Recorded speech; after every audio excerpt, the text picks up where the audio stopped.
nós estamos falando esse mês sobre encontros com Cristo, encontros com Jesus. E hoje nós vamos falar de um encontro muito importante que aconteceu, que é o encontro de Jesus com aquele cego de nascença. Amém?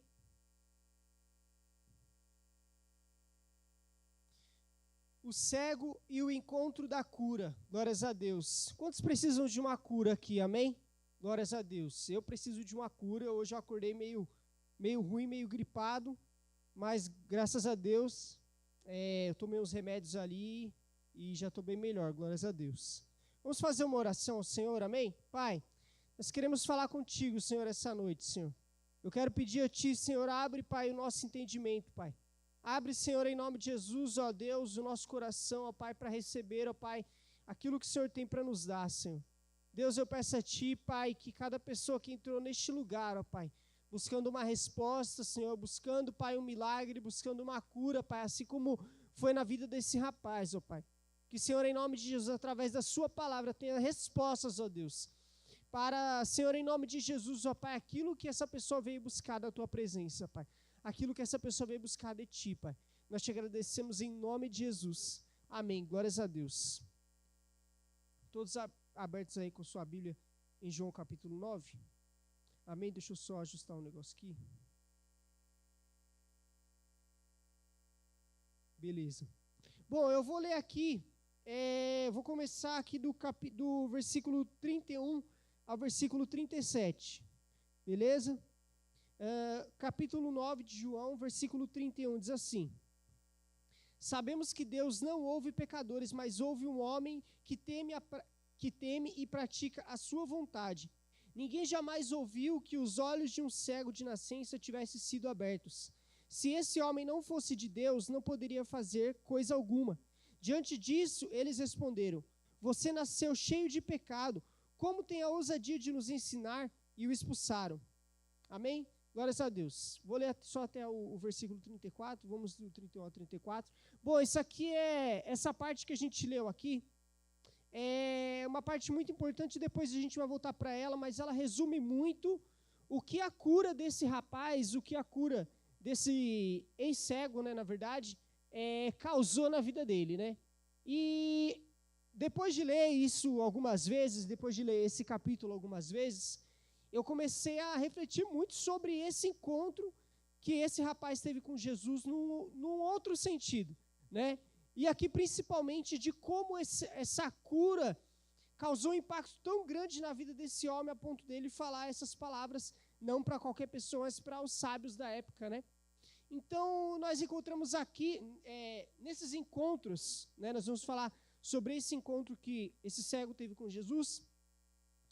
E nos encontros que nós vemos, que nós já vimos na semana passada, e que nós vamos ver hoje, vamos ver na semana que vem, nós vemos que também esses encontros com Jesus não trazem só uma realização, uma libertação, uma cura, mas esses encontros trazem, acima de tudo, um ensinamento para as nossas vidas que perdura durante muito tempo, que tanto é que chegou até os nossos dias, né? E que é muito mais do que um exemplo de uma pessoa que foi curada por Jesus. Na verdade, isso vai além de uma cura, isso fala a respeito da glória de Deus, e nós vamos ver isso mais para frente. Então, nenhuma obra de Cristo fica por si só. As obras que nós vemos de Cristo, os encontros que nós vemos aqui, dessas pessoas que tiveram esse encontro com Cristo, não fica só nesse encontro. Esse encontro parece que ele vai acontecendo mais e mais vezes, e ele vai se replicando, e as pessoas vão falando sobre esse encontro, pessoas vão sendo transformadas por causa de um encontro com Jesus, e às vezes não é nem a pessoa que teve um encontro, mas ela soube daquele cego que teve um encontro e talvez teve a sua vida transformada. E sempre há transformação nesses encontros com Jesus, nunca fica sem acontecer nada. O encontro com Jesus nunca é somente um encontro, não é como você chamar alguém para sair, ou você está num date com alguém, vai comer um lanche, conversa algumas coisas, depois volta para sua casa e nada muda. O encontro com Jesus, ele sempre vai gerar transformação, isso é por causa da soberana vontade de Deus que acontece de famílias serem transformadas por causa desse encontro.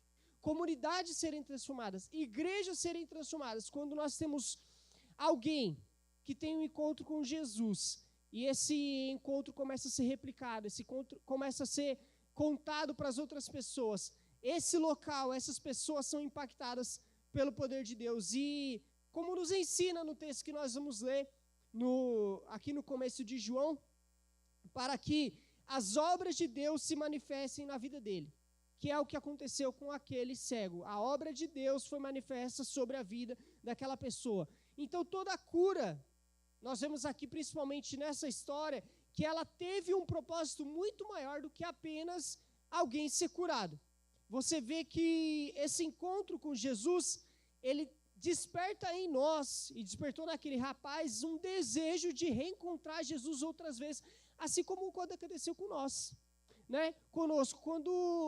Se você parar para lembrar agora e começar a pensar um pouco na sua vida, sobre o primeiro encontro que você teve com Jesus, aquele dia que te marcou, que você falou, poxa, parece que hoje realmente eu senti que Jesus estava aqui na minha frente, eu tive esse encontro com Jesus. E esses dias, nós sabemos assim, eu fico pensando sobre isso, e nós sabemos que nós temos o Espírito Santo conosco, nós temos a presença de Deus todos os dias conosco, mas existem momentos nas nossas vidas que parece que Jesus escolheu aquele dia para nos abraçar. Parece que Jesus escolheu aquele dia para nos encontrar, para conversar com a gente, para nos dar um abraço, para nos fazer um carinho. E esses dias são muito marcantes. Eu posso lembrar de alguns dias que eu tive na presença de Deus, onde eu senti o acalento do Senhor. Mesmo sabendo que nos outros dias o Espírito Santo estava comigo, existem dias tão especiais que parece que esses dias já estavam agendados para acontecer com a gente. Né? Assim como a gente marca um encontro, parece que já estava esse encontro marcado com a gente e esses encontros transformam as nossas vidas para sempre. E essa palavra ela falou muito comigo porque existem momentos nas nossas vidas que a gente está tão atarefado, nós estamos fazendo tantas coisas nas nossas vidas, temos os compromissos, temos o nosso emprego, temos a nossa família, temos o nosso ministério, tantas coisas, e a gente se perde.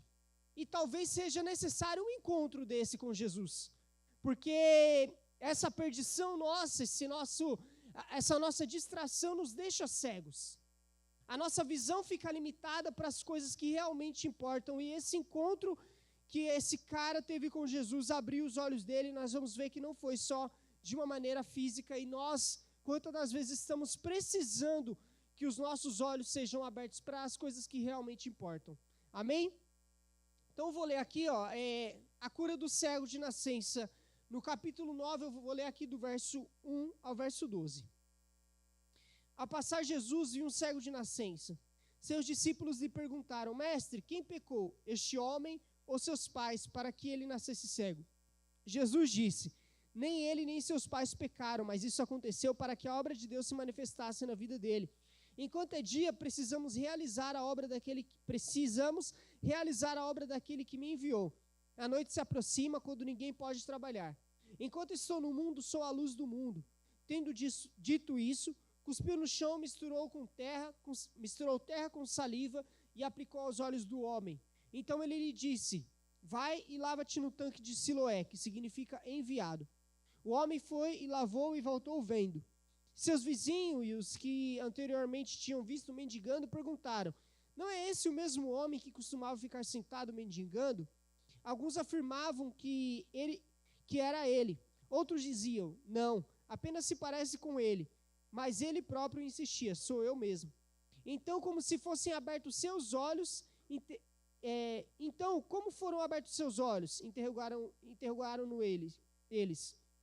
Ele respondeu: O homem chamado Jesus misturou terra com saliva, colocou nos meus olhos e me disse que fosse lavar no tanque de Siloé. Fui, lavei-me e agora vejo. Eles lhe perguntaram: Onde é que está este homem? Não sei, disse ele. Amém? Então aqui a gente vê o resumo, né? Jesus encontra aquele cego de nascença, tem aquele encontro com aquela pessoa. E o mais interessante disso é que, sem que houvesse algum pedido dele para que ele tivesse a cura, Senhor, assim como aconteceu com aquele outro homem, Jesus, o filho de Davi, tenha compaixão de mim. a gente vê que Jesus encontra com aquele homem e ele vai e cura esse homem. Ele cospe na terra, faz aquele barro, faz aquele lodo, e aqui, com aquela saliva, com aquele lodo, ele vai, unge os olhos daquele homem, depois ele vai, se lava naquele tanque, e ele é curado. E antes disso, antes dessa cura acontecer, os discípulos dele vai e perguntam: Senhor, mestre, por que esse homem nasceu cego? Né? Porque talvez se fosse um homem que ficou cego durante a sua vida, por causa de algum acidente, alguma coisa que tivesse acontecido, talvez eles julgariam que ele seria cego por causa dos próprios pecados. Mas como ele nasceu cego, isso por causa da religiosidade deles, né? Mas como ele nasceu cego, precisava ter, entre aspas, alguém ter pecado antes dele. Então o Senhor vai e responde que não foi ele quem pecou, nem quem veio antes dele que pecou. Mas essa parte é muito interessante, porque diz assim: para que as obras de Deus se manifestassem. Isso me fez refletir muito, porque esse homem, ele não pediu para ser curado, mas Jesus foi lá e o curou. E Jesus foi questionado sobre os pecados da vida daquele homem. E o interessante é que as curas do Senhor para as nossas vidas são para a glória de Deus, para cumprimento da promessa do Senhor. Não são simplesmente para uma satisfação pessoal nossa, mas são para que as obras de Deus se manifestem, para que a glória de Deus seja vista através das nossas vidas. E isso é muito interessante, porque aquele homem, ele talvez imerecedor, assim como nós somos, de uma cura, de algum milagre do Senhor, o Senhor se compadece daquele homem, traz a cura, mas ele traz a cura com um único propósito. E depois nós vamos ver mais para frente que interessante que é ver que a cura desse homem mexeu com algumas coisas ali naquela cidade, né? Mudou algumas peças de lugar ali naquela cidade, talvez provocou aqueles líderes, né? E nós vamos ver um pouco mais para frente. Então, o que nós entendemos primeiro aqui, que não é por merecimento, não é por pecado dele ou dos antepassados, mas é por causa unicamente do agir de Deus, unicamente da glória de Deus. Então, não há pecado nenhum tão grande que impeça a cura do Senhor chegar na vida de alguém. Não há algo tão difícil para o Senhor que Ele não possa fazer, se aquilo for da vontade de Deus, se for para cumprimento da vontade de Deus, da glória de Deus, da promessa de Deus. Então, essa cura nós entendemos que ela não é para simplesmente aquele homem que foi compadecido por Jesus, e ele foi curado, e a partir de agora ele é curado, e beleza, ele segue a sua vida, e agora ele era um mendigo, e agora ele consegue arrumar um emprego, aluga uma casa legal, faz uma faculdade, começa a estudar. Não, nós vemos aqui que essa cura não é para uma satisfação pessoal, mas é para uma satisfação no próprio Deus, uma satisfação em Deus, e isso que nós precisamos ter essa noite. Se nós viemos aqui na casa do Senhor e nós muitas das vezes nos entregamos a Deus procurando uma cura, buscando uma cura, nós devemos entender qual é o propósito daquela cura, aonde aquela cura vai nos levar. E eu quero abrir um parênteses aqui agora, no versículo 7, que fala aqui sobre o tanque de Siloé. Que o tanque de Siloé, depois eu fui pesquisar um pouco mais, o tanque de Siloé, ele, antes do cativeiro babilônio, ele era um tanque de armazenamento de água. Ele não tinha muita, vamos dizer assim, não era um lugar como depois ele se transformou. Ele era um lugar que fazia divisão ali das águas, e ele fazia esse armazenamento de águas. Mas depois do cativeiro da Babilônia, o tanque de Siloé começou a ser usado como um tanque de purificação dos pecados. Então, os judeus, pelo que eu entendi, depois desse cativeiro, a lei, eles usavam a lei antes como uma barreira de proteção para eles. A lei os protegia. E depois desse cativeiro, eles começaram a proteger a lei. Nós vamos ver mais para frente que depois do cativeiro, outras leis, além das leis de Moisés, foram criadas para que, tipo assim, a gente não corresse nem o risco de desagradar a Deus. E olha que interessante, essas coisas que foram colocadas a mais desagradavam a Deus. Então, tipo assim, eu não vou tirar esse copo do lugar aqui, porque talvez, Se eu tirar esse copo do lugar, eu vou estar desagradando a Deus. Então eu coloco isso como um pecado. Então nós vemos que hoje em dia, essa cultura existe em várias outras coisas. No nosso contexto, em várias coisas que nós praticamos nas nossas vidas, a gente incrimina aquilo como um pecado, a gente coloca uma situação, uma roupa ou alguma outra coisa como um pecado, onde Deus não chamou de pecado, e talvez aquilo tenha se tornado um pecado dentro do nosso coração, a nossa religiosidade. Então era isso que acontecia. Então esse tanque, ele começou a ser usado também para a purificação dos pecados. Então eles iam fazer alguma coisa, iam até o templo, adorar o Senhor e tal, então eles iam, se lavavam naquele tanque, e aí depois eles usavam isso como um símbolo de purificação. Então Jesus demonstra também através dessa cura do barro e passar nos olhos daquele cego, para que representasse não só uma cura, mas uma purificação, para deixar claro que se esse cara tinha pecado, ele já tinha sido limpo do pecado, porque Jesus tinha o poder de fazer isso, né? E as pessoas começaram, a gente leu aqui, as pessoas começaram a reconhecer, não é esse homem que ficava ali deitado, mendigando, tal, que era cego de nascença, e uns falavam que era, outros falavam que não era, e essa cura desse homem gerou um movimento ali naquela comunidade, gerou um movimento muito grande. As pessoas começaram a se indagar quem é aquela pessoa, quem foi que curou, e nós conseguimos entender aqui que o milagre não parou nele.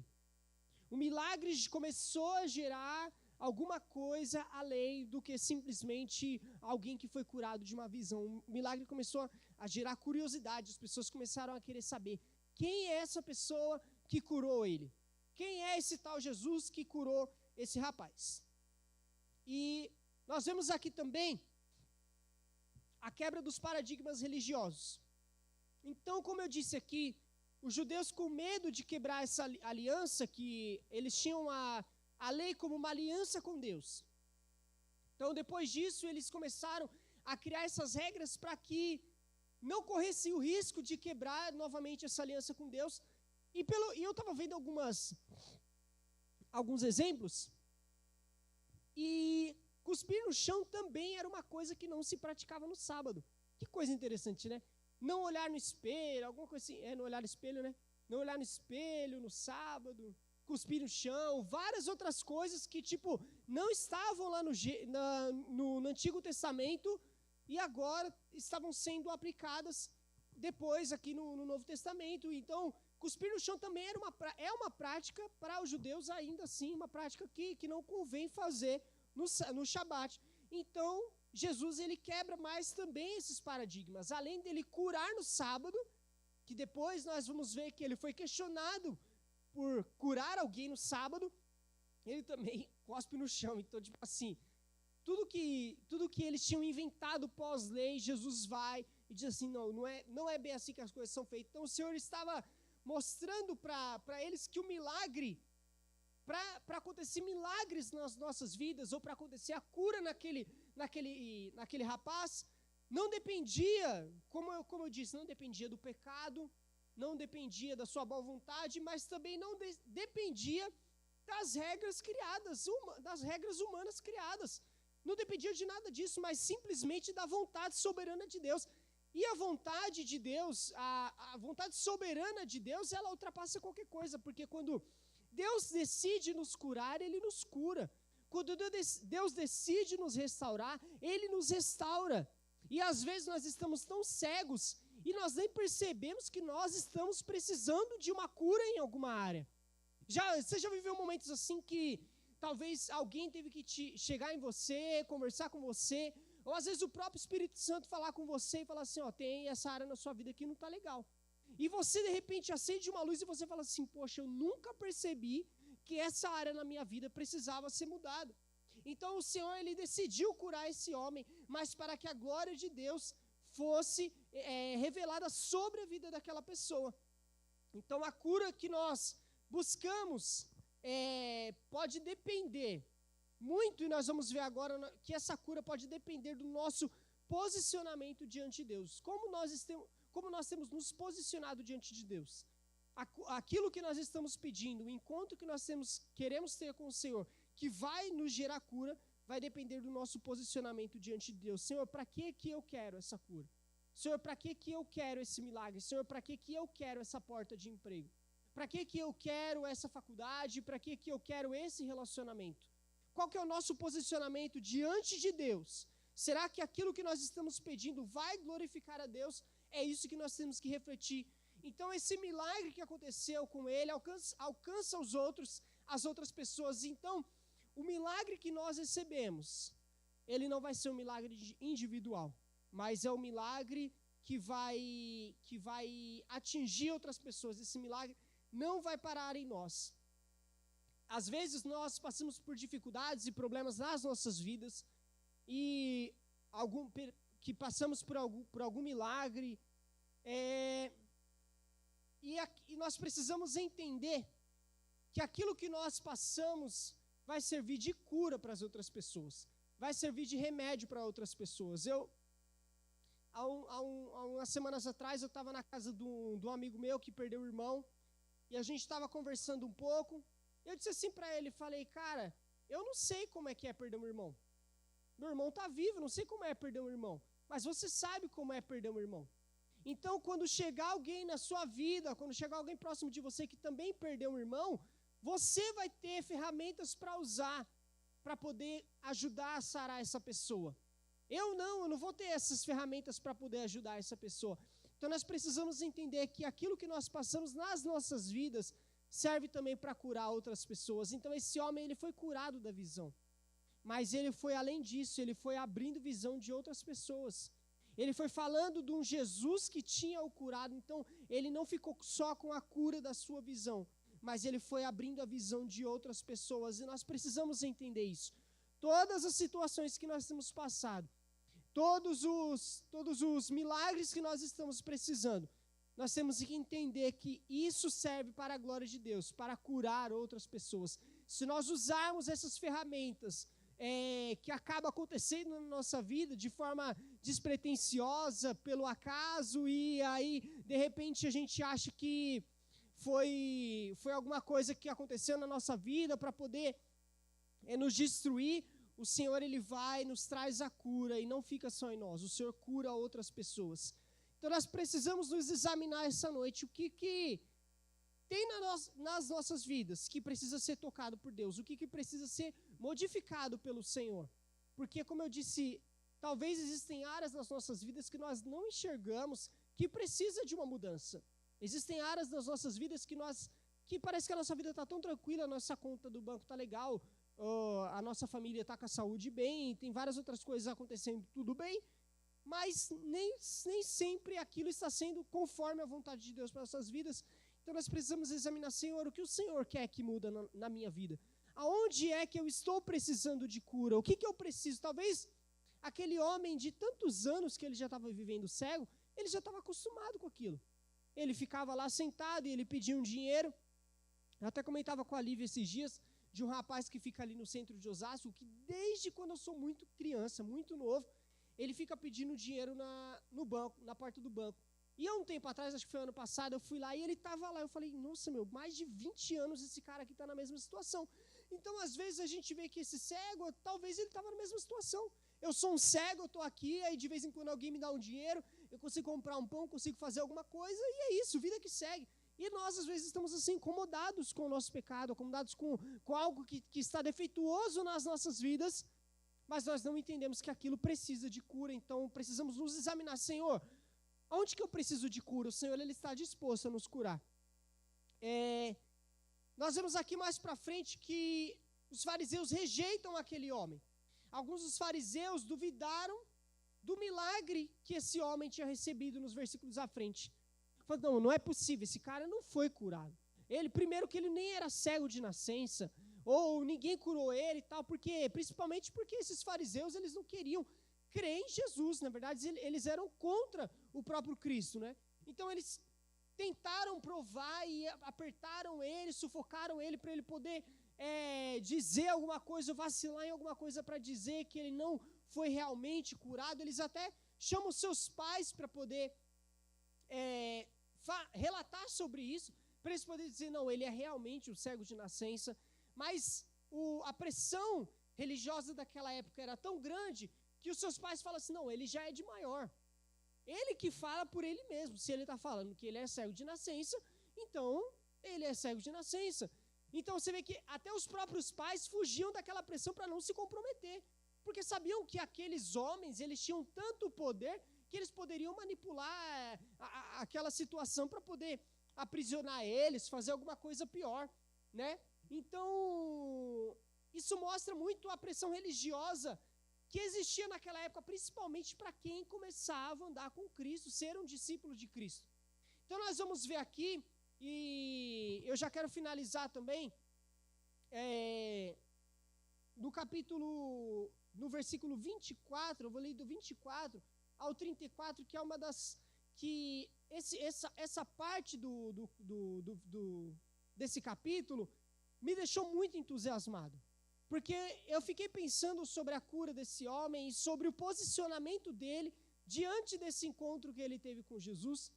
E eu fiquei assim muito ansioso, só que nós não temos, sobre o restante da história desse homem.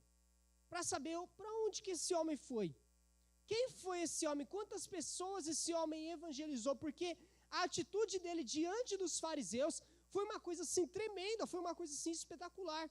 Eu vou ler aqui no versículo 24, diz assim, pela segunda vez, chamaram o homem, isso eles já tinham chamado os pais deles falaram aquilo, que ele já poderia responder por si só, então eles vêm aqui, pela segunda vez, chamaram o homem que fora cego e lhe disseram, para a glória de Deus, diga a verdade, sabemos que esse homem é pecador, falando de Jesus. Ele respondeu, não sei se ele é um pecador ou não. Uma coisa eu sei, eu era cego e agora vejo.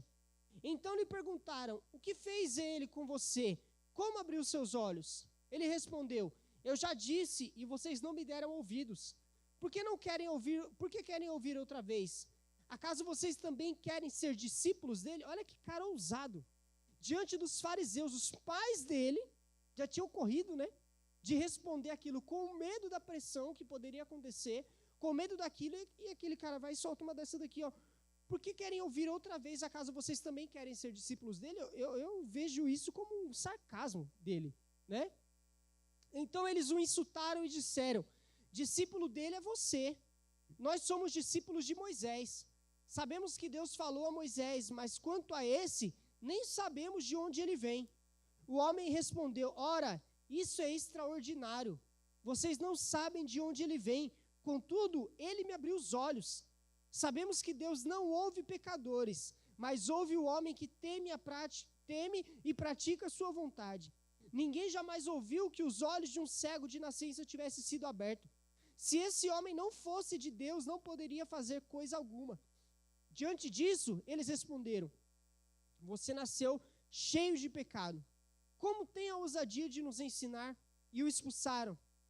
Jesus ouviu que haviam expulsado e ao encontrá-lo disse, segundo encontro de Jesus com ele, ao encontrá-lo disse, você crê no Filho do Homem? Perguntou o homem, quem é ele, Senhor, para que eu nele creia? Disse Jesus, você já tem o visto, é aquele que está falando com você. Então o homem disse, Senhor, eu creio, e o adorou. Disse Jesus, eu vim a esse mundo para julgamento, a fim de que os cegos vejam e os que veem se tornem cegos. Alguns fariseus que estavam com ele ouviram-no dizer isso e perguntaram, acaso nós também somos cegos? Disse Jesus, se vocês forem cegos, não seriam culpados de pecado, mas agora que dizem que podem ver, a culpa de vocês permanece. Então nós vemos aqui o posicionamento daquele cego. Essa parte é muito inspiradora para as nossas vidas, porque aquele homem, ele se posiciona com ousadia diante de pessoas que claramente podiam fazer mal a ele, claramente podiam usar as palavras dele como palavras de blasfêmia contra Deus. E ele não diz que quem apenas o curou, mas ele também exorta os fariseus. Ele dá uma chamada de atenção nos fariseus, e isso é muito interessante, porque nós vemos aqui com isso que ele não foi curado só fisicamente, mas os seus olhos espirituais foram abertos, e ele reconheceu o próprio Jesus, ele reconheceu Jesus Cristo, e ele ainda afronta aqueles fariseus a respeito da cura que ele teve. Depois disso, Cristo se revela para ele. Jesus tem um segundo encontro com ele, agora ele já tendo a visão. O primeiro encontro ele não tinha visão e Deus entrega a cura. E no segundo encontro, o Senhor abre os olhos espirituais dele e fala: eis, eu sou o Cristo. Você pode crer em mim, porque eu sou o Cristo. E esses encontros, tanto o encontro quando nós estamos cegos, quanto o encontro que nós já estamos vendo, mas ainda não conseguimos ver a Cristo, eles transformam as nossas vidas. Eles marcam as nossas vidas e principalmente ele nos conduz por novos caminhos. E foi o que aconteceu com esse rapaz. Por isso que, vamos dizer assim, eu agora fico como se tivesse assistido uma série que não vai lançar uma próxima temporada. Que eu não sei o que vai acontecer com mais que o personagem principal, que vai ficar na minha cabeça. O que aconteceu com ele? Como ele foi daqui para frente? Porque eu consigo imaginar que aquele homem começou a avançar o reino de Deus. Começou a falar sobre o reino de Deus, começou a declarar sobre o reino de Deus, sobre a cura que ele tinha recebido. Porque para alguém enfrentar aqueles líderes religiosos da época, se posicionar diante daquelas pessoas, pregar para outras pessoas seria só um detalhe. Então isso prova que os encontros com Cristo, a conclusão que eu tenho desse capítulo, desse encontro que Jesus tem com esse cego de nascença, é que eles são transformadores. Eles não nos transformam só esteticamente. Ele não nos traz só uma cura, um milagre, mas ele também ele nos conduz para novos caminhos. Ele nos dá uma visão mais profunda, ele vai além daquilo que nós imaginamos. Então nós estamos buscando uma cura, mas o Senhor está nos curando para algo muito maior. O Senhor vai nos curar para algo além de apenas uma cura. O Senhor vai nos curar para nos levar longe, nos levar mais profundo, para uma cura não só física, mas uma cura espiritual. E fica para a nossa reflexão que a nossa cura, aquilo que nós estamos buscando é para glorificar a Deus. O que nós temos pedido ao Senhor é para glorificar ao Senhor, é para trazer a menção ao Senhor, para trazer o nome do Senhor ser revelado sobre a vida das outras pessoas, das pessoas que nos rodeiam. E eu oro para que o nosso coração, para que a nossa visão, nós possamos ter uma visão sobre aquilo que precisa ser mudado dentro de nós. O que o Senhor quer mudar dentro de nós. Senhor, examina-nos, Deus. Examina-nos e